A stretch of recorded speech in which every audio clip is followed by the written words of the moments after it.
Hot అంశాలపై debate news బెంచ్కి స్వాగతం. ప్రస్తుతం అకస్మాత్తుగా అంతర్జాతీయ పరిణామాలు సంచలనాత్మకమవుతున్నాయి. దానికి కేంద్రం అమెరికా అవుతుంది. అమెరికా ఇరాన్ మీద మరికొద్దిసేపట్లో దాడి చేస్తుందన్న వార్తలు ఎప్పటికప్పుడు హల్చల్ చేస్తున్నాయి. అదే సందర్భంలో ఇరాన్ అధ్యక్షుడు అమెరికాకి ఫోన్ చేసి చర్చిద్దాం మనం అని చెప్పారన్నటువంటిది ట్రంప్ తాజాగా చెప్తున్నటువంటి మాట. మరొక వైపున వెనిజులాకి నేనే అధ్యక్షుడినని వికీపీడియా సాక్షిగా మార్చుకున్నారు ట్రంప్. ఇట్లాంటి పరిణామాలతో పాటుగా ఓ పక్కన సిరియా మీద దాడుల తాజాగా జరుగుతున్నటువంటి పరిణామాలన్నీ చూస్తే అమెరికా అయితే ఒక డామినేటింగ్ రోల్ ప్రపంచంలో పోషించాలనుకుంటోంది. దాని వెనకాల ఉన్నటువంటి వాస్తవాలేంటి? ఈ అంశానికి సంబంధించి మాట్లాడేందుకు ప్రస్తుతం మనతో పాటు ఉన్నారు తెలంగాణ బీజేపీ స్పోక్స్ పర్సన్, అట్లాగే ఎన్ఆర్ఐ కిషోర్ రెడ్డి గారు. నమస్తే అండి. నమస్తే సార్. నమస్తే. అమెరికా తీసుకుంటున్నటువంటి ఈ ఆకస్మిక చర్యలు వాస్తవంగా అయితే ప్రపంచంలో టాప్ 1 జీడిపిలో ఉంది. కానీ $30 ట్రిలియన్ ఆ జీడిపి ఉంటే $39 ట్రిలియన్ అప్పుల్లో ఉన్నటువంటి దేశం దాన్ని సెటరైట్ చేసుకోవడానికి చేస్తుందా ఇది, లేకపోతే నిజంగానే ప్రపంచ రక్షణ కోసం చేస్తుంది అనుకోవాలా? సాయి గారు, ముందుగా మీకు అట్లాగే మన ఛానల్ ప్రేక్షకులందరికీ నమస్కారం అండి. సరే, ఇప్పుడు వెనిజులా విషయానికి వస్తే, వెనిజులా దానికి ముందు రష్యా ఉక్రెయిన్ యుద్ధం, దాని తర్వాత వెనిజులా ప్రెసిడెంట్ని అపహరించడం అనుకోండి, లేకపోతే ఇంకేమైనా అనండి, అమెరికాకి తీసుకురావడం అనండి. దాని తర్వాత నెక్స్ట్ ఇరాన్లో ఇప్పుడు జరుగుతున్న అనిశ్చితి అనండి, లేదా రెజ్యూమ్ చేంజ్ వైపుగా వెళుతున్న పరిస్థితులు అనండి. అంటే ఇప్పుడు అధికారంలో ఉన్నవారు కాకుండా వేరే ఇతరులు అధికారంలోకి వచ్చే పరిస్థితి ఏదైతే ఉందో, అధికార మార్పు జరిగే ప్రయత్నం ఏదైతే జరుగుతుందో. సో యునిక్గా ఏంటి అంటే ఈ 3 దేశాలు కూడా ఆయిల్ ప్రొడ్యూసింగ్ కంట్రీస్ అండి. అంటే వెనిజులాలో అయితే ప్రపంచంలోనే ఏ దేశంలో లేనంత ఆయిల్ ఇవి ఏమంటారు డిపాజిట్లు అంటాం కదా, ఆయిల్ డిపాజిట్స్ వెనిజులాలో ఉన్నాయి. సో దాని తర్వాత మీకు ఇరాన్ తెలిసిందే, రష్యా తెలిసిందే. ఇప్పుడు రష్యా ఉక్రెయిన్ యుద్ధం జరిగినప్పుడు రష్యాని ఏం చేశారంటే శాంక్షన్స్ వేశారు. ఈ శాంక్షన్స్ ఏ విధంగా నడుస్తాయి? మనకి ఏదైనా కానీ శాంక్షన్స్ నడవాలి అని అంటే స్విఫ్ట్ అని ఒక సిస్టమ్ ఉంటుందండి. ఇంటర్నేషనల్గా దేశాల నుంచి, ఒక దేశం నుంచి ఇంకో దేశానికి డబ్బులు ఎక్స్చేంజ్ చేసుకోవాలన్నప్పుడు, పంపించాలన్నప్పుడు స్విఫ్ట్ అని ఒక సిస్టమ్ ఉంటుంది. ఇదంతా యూరప్ అంటే వెస్ట్ డెవలప్ చేసిన సిస్టమ్ అనమాట. ప్రపంచం అంతా వాడుతుంది. ఆ సిస్టంలో నుంచి రష్యాను బయటకు తీసేశారు. అట్లాగే రష్యావి డాలర్లు బయట ప్రపంచంలో ఉంటే ఎక్కడున్నా కానీ అవన్నీ అక్కడే స్తంభింపజేశారు. ఎందుకంటే ఈ సిస్టమ్ ద్వారానే పైసలు బయటికి రావాలి, లోపలికి పోవాలి. సో డాలర్ డామినేట్ చేస్తోని చేయబట్టి డాలర్ని యూజ్ చేసి రష్యా మీద శాంక్షన్ చేయగలిగారు. రెండోది ఏంటంటే ఆయిల్. ఈ 2 పరిస్థితులు. సో ఇప్పుడు జరుగుతున్నది ఏంటి అని అంటే, మీరు అన్నారు ఇంతకుముందే $30 ట్రిలియన్ పైగా ఉన్న 31 ఏదో 32 ఉన్న దేశము అగ్రగామి దేశం కదా ఆర్థిక వ్యవస్థల్లో. అట్లాంటిది దాదాపు $37 ట్రిలియన్ $39 ట్రిలియన్ అప్పు ఉంది. అంటే వాళ్ళ జీడిపి కన్నా ఎక్కువ అప్పు ఉంది. ఈ అప్పు అసలు ముందు ఎవరు కొన్నారు అనంటే, ఎందుకు కొన్నారు అనంటే, డాలర్ అనేది ప్రపంచంలో ఎక్కడైనా నడుస్తుందండి. దాన్ని రిజర్వ్ కరెన్సీ అంటారు. మన భారతదేశమే ఫారెక్స్ రిజర్వ్స్ అంటుంటాం కదా, విదేశీ మారక ద్రవ్యం అంటూ ఉంటాం. దాంట్లో కూడా ఉండేది ఏంటి? డాలర్లు, యూరోలు ఇట్లాంటివి ఉంటాయి. అందులో డాలర్ ప్రప్రథమం అని. సో ప్రపంచంలో అన్ని దేశాలు కూడా డాలర్ని కొనుక్కుంటాయి, ఎందుకంటే అది ఎక్కడైనా నడుస్తుందని చెప్పి. దాన్ని రిజర్వ్ కరెన్సీ అంటారు.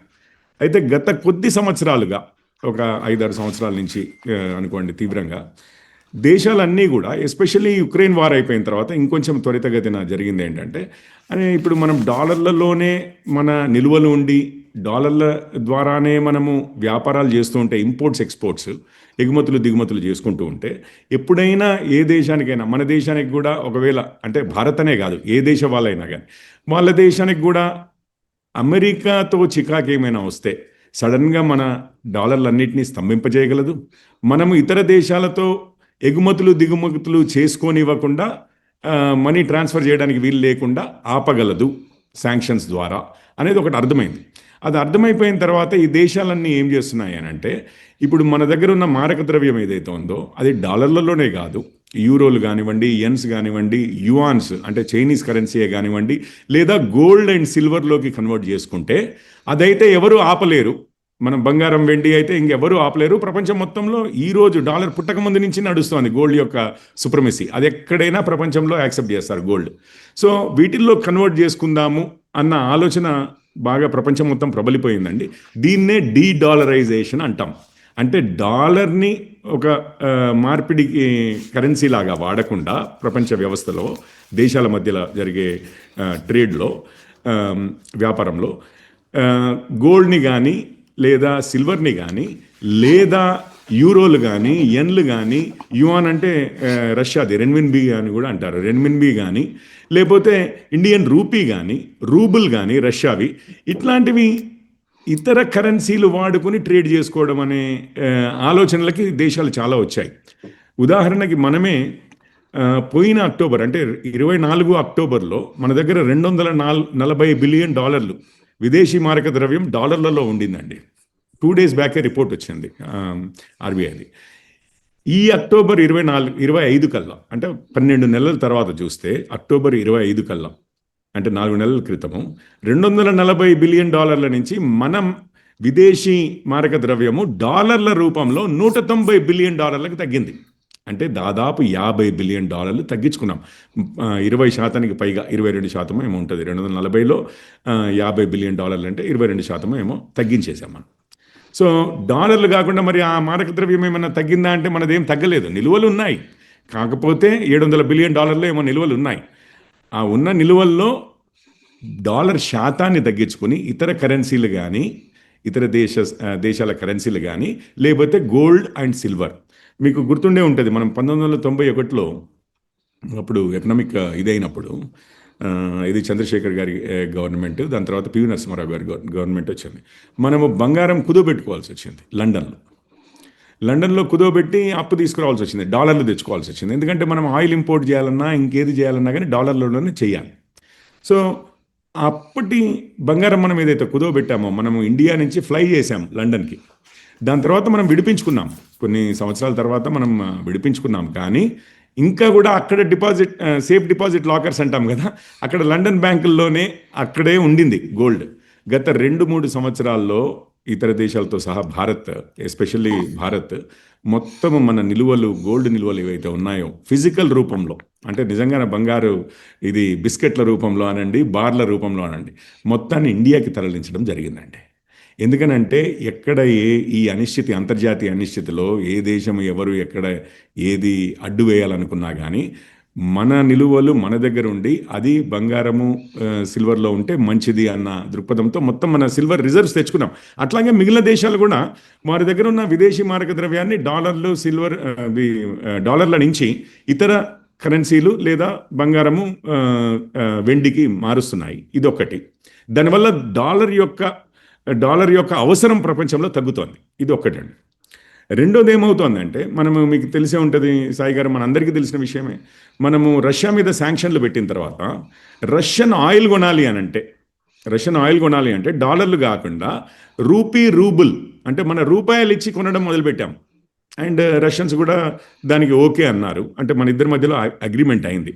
ఇప్పుడు రష్యా ఎక్స్పోర్ట్ చేసే ఆయిల్ మొత్తంలో 50% చైనా కొంటది, 38% మనం కొంటున్నాం.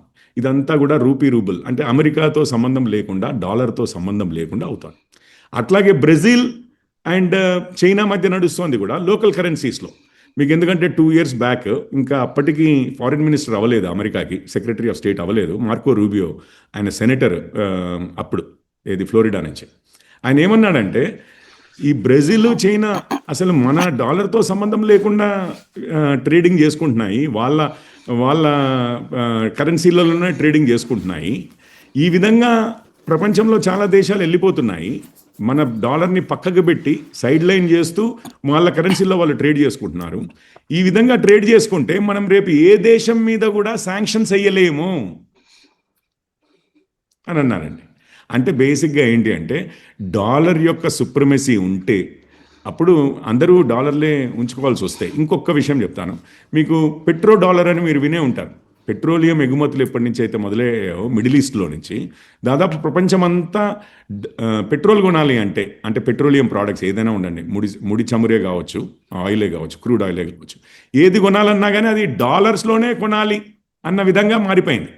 సో అందుకనే పెట్రో డాలర్ అంటారు. ఆ పెట్రోలియం కొనాలి అంటే డాలర్ కావాలి అని.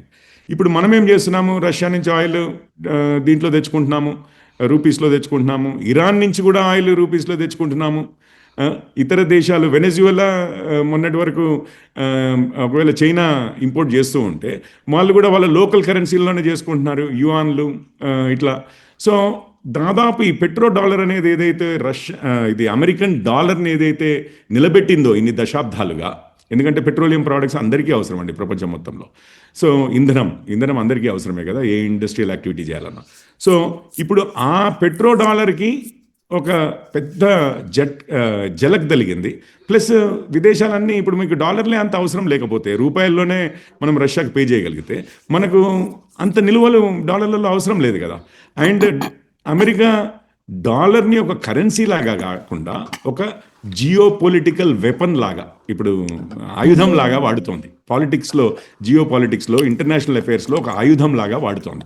డాలర్ల ద్వారా దేశాలను కంట్రోల్ చేసే ప్రక్రియకి దిగింది. అది అందరికీ అర్థమైంది ఇప్పుడు. అంతకుముందు ఒకవేళ అర్థమైనా కానీ ఇతర అవకాశాలు లేకుండే. కానీ బ్రిక్స్ ఎప్పుడైతే ఫామ్ అయిందో, ఈ దేశాల మధ్యలో కొంచెం అనుసంధానం ఎప్పుడైతే పెరగడం మొదలైందో, ఈ డాలర్కి థ్రెట్ పెరిగింది. అయితే ఇప్పటివరకు డాలర్లలో మీరు అన్నారు 37 నుంచి 39 ట్రిలియన్ డాలర్లు ఉంది. మరి ఇప్పుడు రేపు ఆ డాలర్లు తిరిగి పే చేయాలంటే ఇప్పుడైతే వారి దగ్గర డబ్బు లేదు, నిల్వలు లేవు, వాళ్ళు అప్పుల్లోనే ఉన్నారు. ఇప్పుడు రీఫైనాన్స్ చేయాల్సిన అవసరం వస్తుంది. ఈ 2026 ఎండింగ్లోనే ఇప్పుడు ఉందండి. మేజర్గా కొంత పోర్షన్ని రీఫైనాన్స్ చేసుకోవాలి. రీఫైనాన్స్ చేసుకోవాలంటే మరి కొత్తగా వాళ్ళు ఇష్యూ చేసే బాండ్స్ అంటాం కదా, అంటే ఫిక్స్డ్ డిపాజిట్ సర్టిఫికేట్లు లాంటివి అనుకోండి, అవి కొనేది ఎవరు? డాలర్కి డిమాండ్ ఉన్నప్పుడే కదా డాలర్ల దీంట్లో ఆ బాండ్స్ కొనుక్కుంటారు. సో ట్రెజరీస్ అంటాం, ట్రెజరీస్ కొనుక్కునేది. సో ఇప్పుడు డాలర్లకు డిమాండ్ లేకుండా పోతే రెండు విధాల నష్టాలు. ఒకటి ఏంటంటే ఇప్పటివరకు అమెరికా ఏదైతే అప్పుల్లో కూరుకుపోయిందో ఆ అప్పులని రీఫైనాన్స్ చేయడానికి ఎక్కువ వడ్డీ పే చేయాల్సి వస్తుంది ఒకటి. రెండోది ఏంటంటే ఇప్పటివరకు డాలరే ఒక ఆయుధం లాగా, ఒక అణ్వాయుధం కన్నా పెద్ద ఆయుధం అండి. ఎందుకంటే అనుభవములు అయితే జపాన్ మీద వేసిన తర్వాత 1945లో, మళ్ళీ దాని తర్వాత ఏ దేశం మీద ఏ దేశము వేసే పరిస్థితులు లేవు. ఇంత రష్యా ఉక్రెయిన్ వార్ అవుతున్నా కానీ రష్యా దగ్గర ఉన్నా, మొన్న ఆపరేషన్ సింధూర్ అయినప్పుడు పాకిస్తాన్ ఇండియా దగ్గర ఉన్నా కానీ ప్రయోగించే పరిస్థితుల్లో అయితే ప్రపంచం ఈ రోజు లేదు. చాలా కష్టం, ఇక ఆల్మోస్ట్ ఇంపాసిబుల్ అన్న పరిస్థితుల్లో ఉన్నాయి. సో ఇప్పుడు దానికన్నా పవర్ఫుల్ వెపన్ ఏమైపోయిందంటే అది ప్రయోగించగలిగేది డాలర్ అయిపోయింది అమెరికాకి. సో రెండు విధాలుగా నష్టపోతుంది. ఒకటి ఏంటంటే వాళ్ళ ఓన్ లోన్స్ని రీఫైనాన్స్ చేయాలి అంటే అధిక శాతం వడ్డీ పెట్టాల్సి వస్తుంది. దానికి అధిక శాతం వడ్డీ పెడితే ఇక మీకు తెలిసిందే, మన తెలంగాణ ప్రభుత్వం ఇప్పుడు ఎట్లాగైతే అప్పుల్లో కూరుకుపోయి వడ్డీలకే సరిపోవట్లేదు డబ్బులు అన్న టైప్లో ఉంటుంది చూసారా, వడ్డీలకే చాలా డబ్బులు పోతున్నాయి అన్నట్లుగా, అట్లా అమెరికా ఆ పరిస్థితిలోకి వెళ్ళే ఇది ఉంది, నష్టపోయే విధంగా ఉంది. రెండోది ఏంటంటే ఇతర దేశాలని డాలర్ ద్వారా కంట్రోల్ చేయలేని పరిస్థితికి వచ్చిందండి.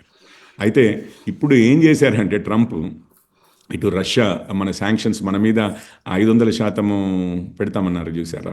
ఇది ఇప్పుడు కొత్తగా ఒక బిల్, శాంక్షనింగ్ రష్యా యాక్ట్ అని ఒకటి కొత్త తెస్తున్నారు అమెరికా పార్లమెంట్లో, దాన్ని కాంగ్రెస్ అంటారు, అక్కడ తెస్తున్నారు.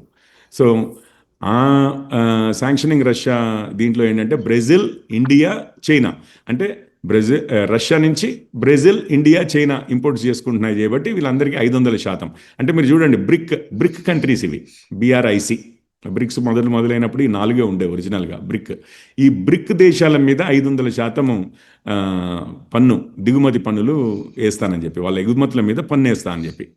సో అక్కడికి ఆల్రెడీ మన మీద 50% ఉంది, దాన్ని 500% పెంచుతా అని. ప్లస్ నన్ను ఎదిరిస్తే, ఎస్పెషల్లీ మీరు అమెరికాలో ఉంటే మాత్రం నన్ను ఎదిరిస్తే ఏ ప్రెసిడెంటే కానీ ప్రైమ్ మినిస్టరే కానీ మమ్మల్ని ఎదిరించి మా మాట వినకుండా అధికారంలో ఉండలేరు.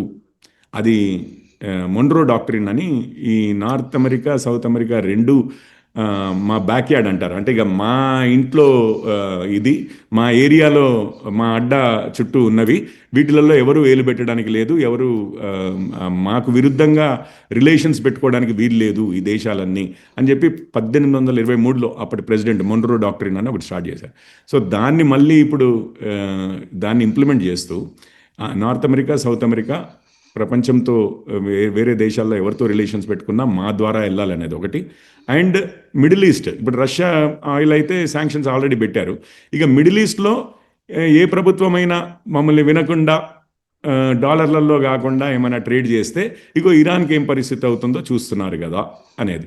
అండ్ ప్రపంచం మొత్తానికి ఏంటంటే మీరు డీడాలరైజేషన్ అనేది, మీరు డాలర్ని తప్పించుకుని ప్యారలల్ ఎకానమీ, వరల్డ్ ఎకానమీ నడిపించదలుచుకుంటే, డాలర్లు కాకుండా మీ కరెన్సీలో ఆ, దలుచుకుంటే, డాలర్ ప్రాముఖ్యత తగ్గిస్తూ మీరు వ్యవహరిస్తే, మీరు వ్యాపారాలు చేసుకుంటుంటే, నేను గ్లోబల్ అనిశ్చితి క్రియేట్ చేసి మీకు అసలు ఇంధనం లేకుండా చేస్తాను, జాగ్రత్త. ఇప్పుడు వాళ్ళు చేయాల్సింది ఏం లేదండి, నిజంగానే ఫిజికల్గా మనకు ఆయిల్ ఆగిపోవాల్సిన అవసరం లేదు. రష్యాది, వెనెజుయలాది, దాని తర్వాత ఇరాన్ది, అండ్ అమెరికా అండ్ కెనడా, ఈ రెండు కూడా టాప్ 10లో ఉన్న 10 దేశాల్లో ఈ 5 ఉన్నాయి. ఈ 5 ఆయిల్ మనకు అందకుండా చేశారనుకోండి, ఆయిల్ రేట్లు 2 3 4 అవుతాయి ప్రపంచ వ్యాప్తంగా. సో దాంతో మీ ఎకానమీస్, అంటే అమెరికా వార్న్ చేస్తుంది ప్రపంచాన్ని, ఆ, మీరు డాలర్ నుంచి దూరంగా వెళ్తాను అంటే మాత్రము మీరు చాలా భారీ ఇది పే చేయవలసి వస్తుంది, భారీ పన్ను అంటామా, మూల్యం చెల్లించాలి. మూల్యం చెల్లించవలసి వస్తుంది అని చెప్తోంది. అదండి. రైట్. ఇవాళ ఇరాన్లో జరుగుతున్న ప్రొటెస్ట్స్ వెనకాల అమెరికా ఉందా, లేకపోతే ఇరాన్ పాలకులకు వ్యతిరేకంగా జరుగుతున్నది అనుకోవాలి అది? సార్ ఇప్పుడు ఇది 2 విషయాలు ఉన్నాయండి. ఒకటి అంటే మన దగ్గర, మన భారత్ చుట్టూ మీకు పాకిస్తాన్లో ఎన్నుకోబడ్డ ప్రభుత్వాన్ని పడేశారు, అంటే బంగ్లాదేశ్. పాకిస్తాన్లో బంగ్లాదేశ్, శ్రీలంక, నేపాల్ జరిగినాయి. కాకపోతే ఇప్పుడు ఇరాన్లో మీకు తెలిసిందే, అది ఎన్నుకోబడ్డ ప్రభుత్వం అయితే కాదు, రైట్. ఎప్పటి నుంచో అది డిక్టేటర్షిప్ నడుస్తోంది. దానికి విరుద్ధంగా షా పాలన అయిపోయిన తర్వాత, ఖుమేనీ గారు ఇది చేసిన తర్వాత ఒక రిలీజియస్ థియోక్రటిక్ స్టేట్ నడుస్తోంది బేసిక్గా. సో ఇస్లామిక్ స్టేట్ని ఎస్టాబ్లిష్ చేసి నడిపిస్తున్నారు. అయితే దానికి వ్యతిరేకంగా ఇరాన్లో ఆ స్థితిగతులు ఏర్పడ్డాయి.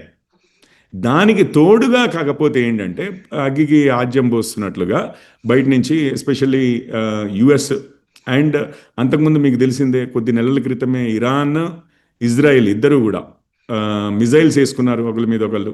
అండ్ ఇరాన్ న్యూక్లియర్ సైంటిస్ట్ని కొంతమందిని హతమర్చినట్లుగా మనం చదివాము, ఇజ్రాయెల్ వారు. సో ఇది నడుస్తూనే ఉంది, ఈ చికాకు నడుస్తూనే ఉంది.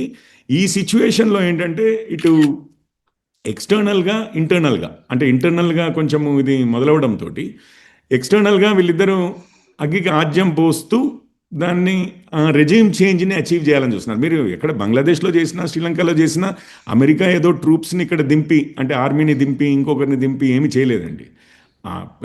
ఇక్కడ స్థితిగతులు క్రియేట్ చేసి దానికి కొంచెము ఊతం పలికి, అమెరికా కావచ్చు, డీప్ స్టేట్ కావచ్చు, ఎవరైనా కావచ్చు, నేను అమెరికా అనట్లేదు, బట్ స్పెసిఫిక్గా ఈ 4 దేశాల్లో ఒక డీప్ స్టేట్ అని అంటుంటాం కదా, వారు ఆ ఊతాన్నిచ్చి చేసిన పరిస్థితి.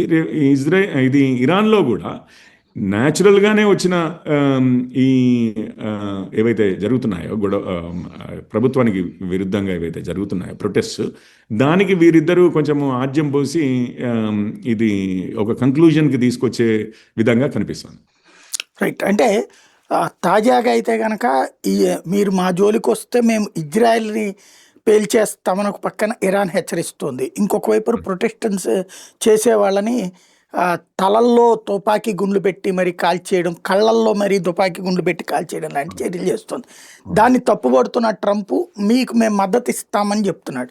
ఇప్పుడు ఇది ఎట్టకేలకు దాంట్లోకి డైరెక్ట్గా అమెరికా ఎంటర్ అవుతుందా, ఎంటర్ అయ్యి ఇరాన్ని ఇప్పుడు లైక్ వెనిజులా టైప్లో చేయగలుగుతుందా ఇరాన్లో?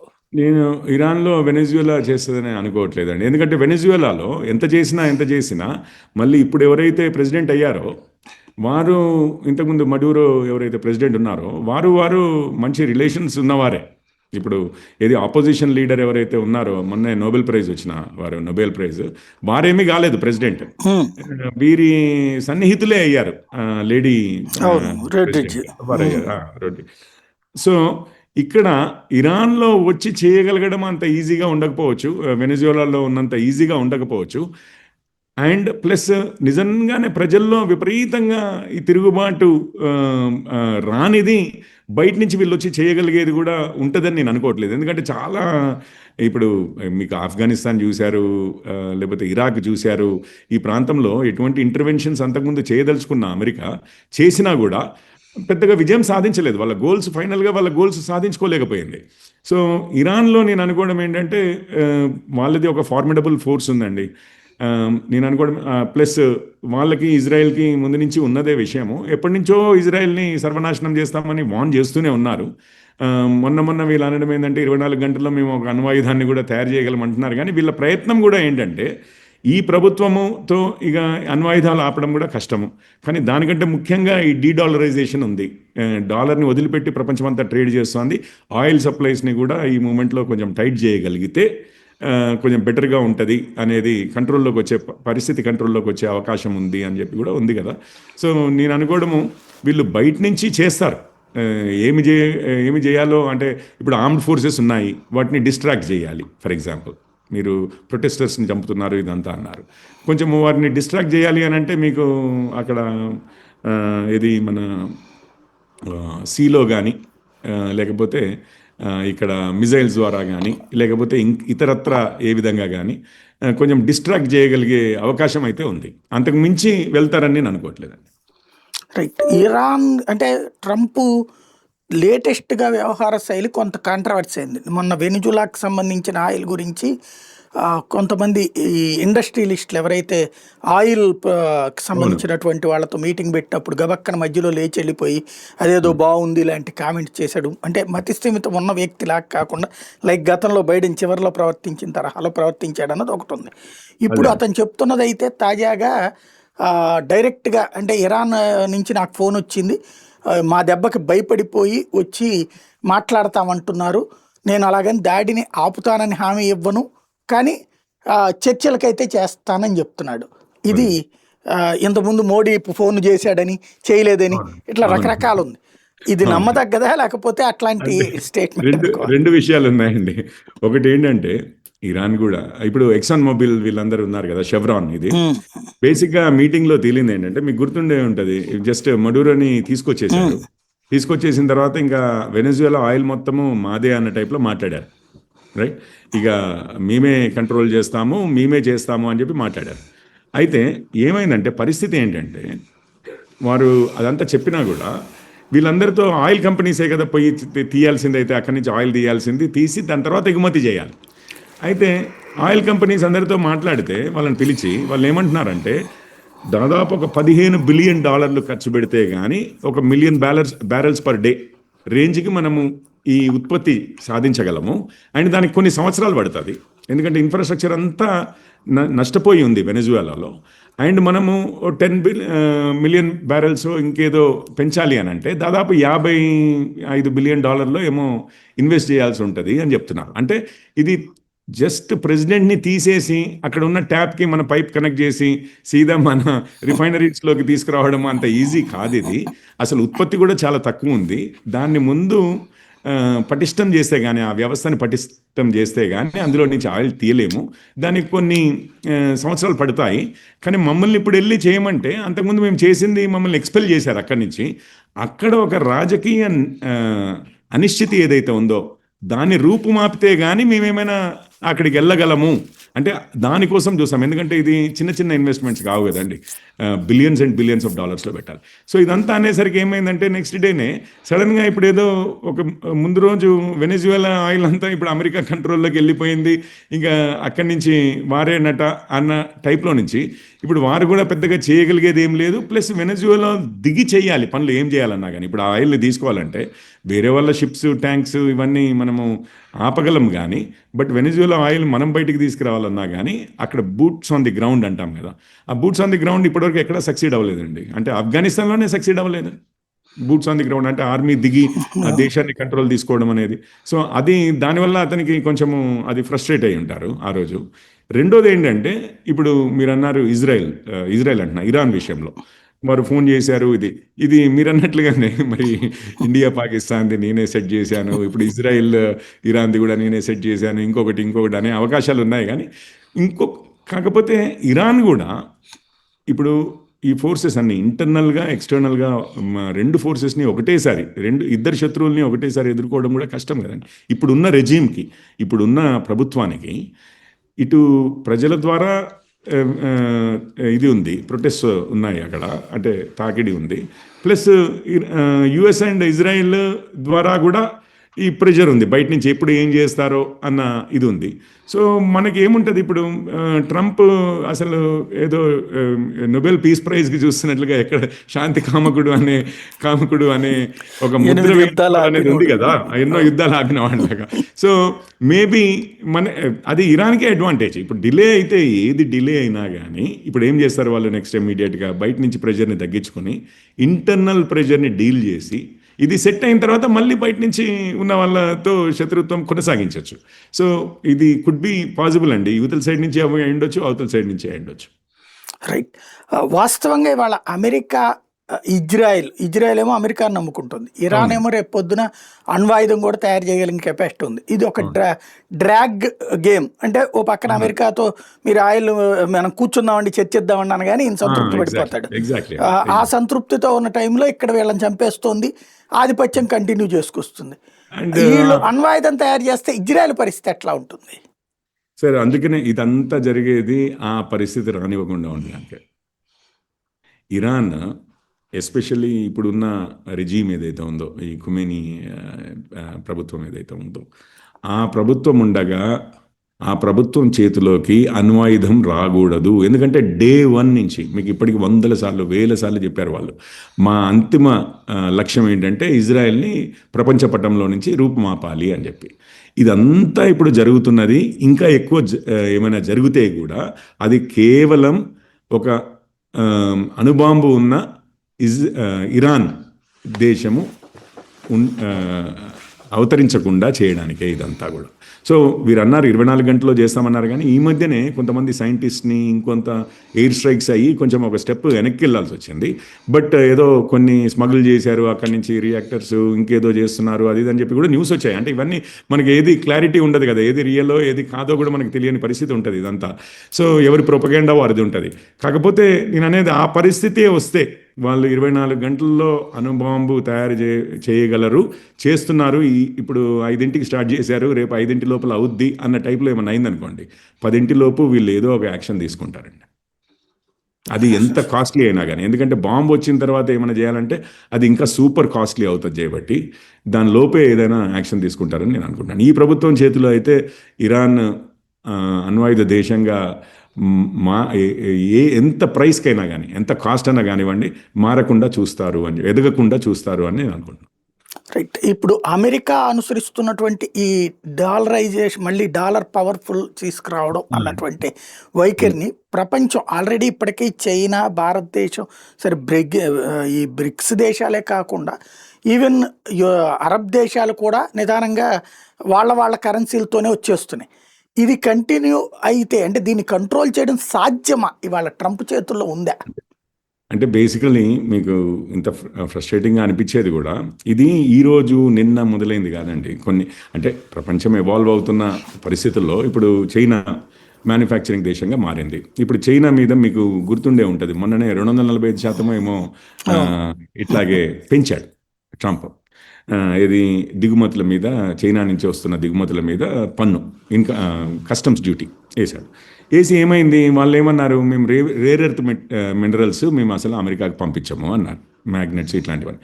ఈ ఎలక్ట్రికల్ వెహికల్స్ మ్యానుఫ్యాక్చరింగ్ ఇంకా వేరే ఇతరత్ర వాటిలలో ఇప్పుడు అవి చాలా ఇంపార్టెంట్. అండ్ ప్రపంచంలో ఉన్న 80-90% ఈరోజు రేర్ ఎర్త్ మెటీరియల్స్ ప్రాసెసింగ్ ఏదైతే ఉందో అది చైనాలోనే జరుగుతుంది.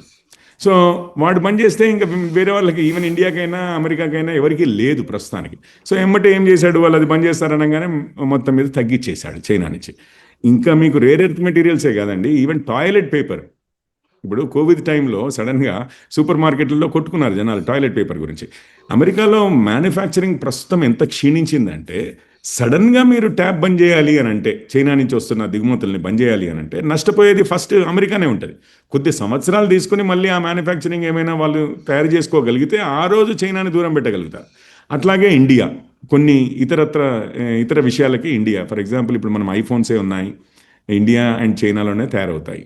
సో చాలా వరకు ఫోన్స్ అన్నీ కూడా చైనాలోనే ఎక్కువగా తయారవుతాయి. కొన్ని కొరియా ఇట్లాంటి దేశాల్లో, కొరియానే అనుకుంటా, కొరియా అండ్ తైవాన్లో తయారవుతాయి. కానీ మేజర్గా చైనా అండ్ ఇండియా ఇప్పుడు.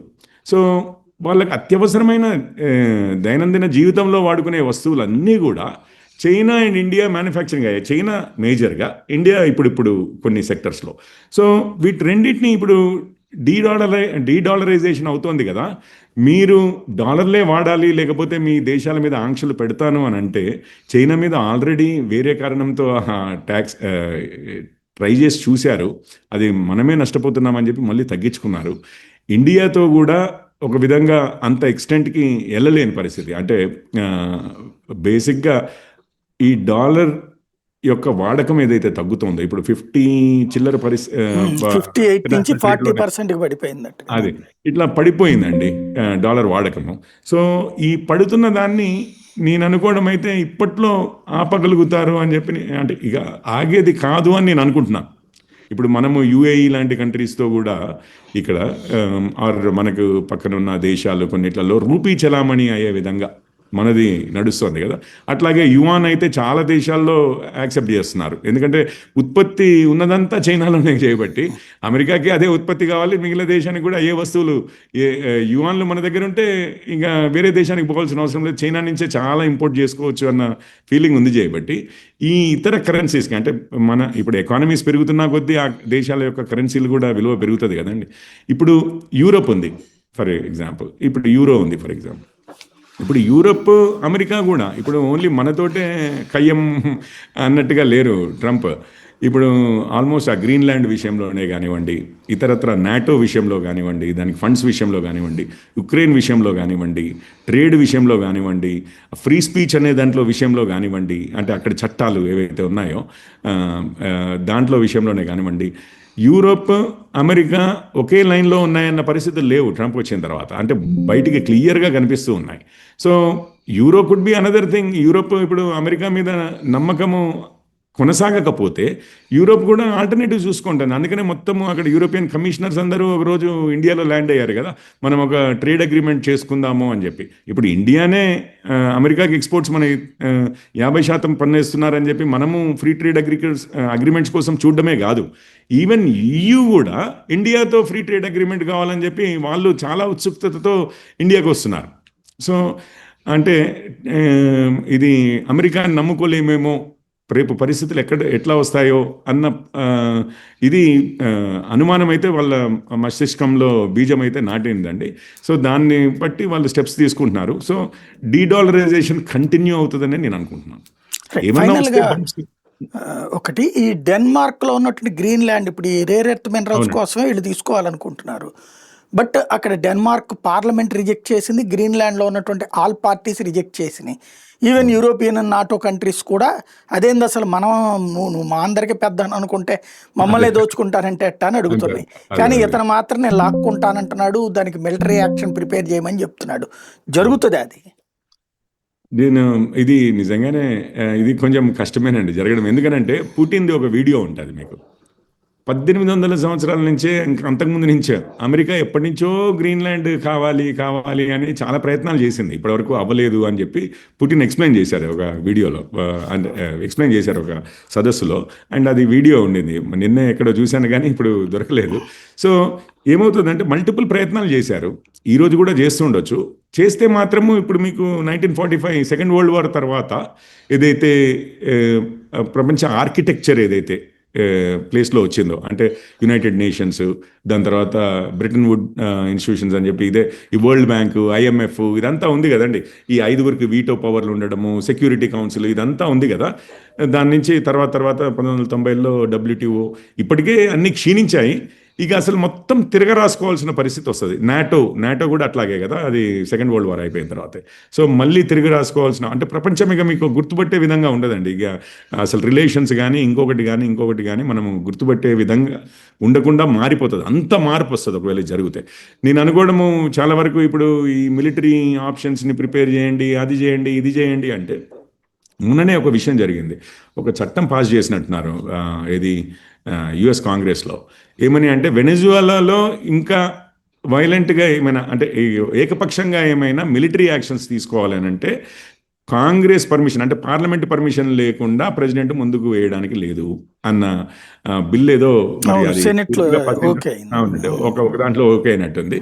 సో ఏమవుతుంది అని అంటే గ్రీన్లాండ్ మీద ఇప్పుడు అమెరికన్స్ మాత్రం ఇష్టపడతారా గ్రీన్లాండ్ కబ్జా చేయడాన్ని? అంటే డెన్మార్క్ యూరోప్తో రిలేషన్స్ని వదులుకుని ఇప్పుడు బేసిక్గా అమెరికన్స్ ఎవరైతే ఒరిజినల్ అమెరికన్స్ అనుకుంటూ ఉంటారో, అంటే అసలు నేటివ్ అమెరికన్స్ వాళ్ళు వేరే అనుకోండి, రెడ్ ఇండియన్స్ అంటూ ఉండేవాళ్ళు కదా, వాళ్ళు వేరు, అపాచీలు ఇట్లాంటి వాళ్ళు. ఇప్పుడు అమెరికాలో అసలు ఈ అమెరికన్స్ అని అంటే ఈరోజు ఉండేదంతా కాకేషియన్స్, వీళ్ళంతా ఎక్కడి నుంచి, యూరోప్ నుంచి వచ్చిన వాళ్ళు బేసిక్గా. వాళ్ళు ఒరిజినల్ అమెరికన్స్ అనుకుంటారు కదా, వాళ్ళ హెరిటేజ్ ఇప్పుడు పర్సన్స్ ఆఫ్ ఇండియన్ ఆరిజిన్ అన్నట్లుగా పిఐఓస్, మనం ఎన్ఆర్ఐస్ చాలామంది పిఐఓస్ ఉంటారు కదా అన్నట్లుగా, ఈ అమెరికాలో ఉన్నదంతా కూడా యూరోపియన్ సంతతి కదా చాలా వరకు, మేజర్గా ఇప్పుడు పవర్ఫుల్గా ఉన్నదంతా. వాళ్ళ ఆరిజిన్ స్టేట్స్ అన్ని యూరోపియన్ స్టేట్స్ అండి. ఇక వాటి రెండింటి మధ్యలో పూర్తిగా తెగదెంపులు అవుతుందా అంటే నాకు కొంచెం అనుమానంగానే ఉంది. ఇది ట్రై చేస్తున్నాడు అంటే చాలా ప్రెజర్ చేయడానికి ఇట్లాంటివన్నీ మాట్లాడుతున్నాడు, కానీ అమెరికానే ఆపుతుందేమో అని నాకు అనుమానంగా ఉంది.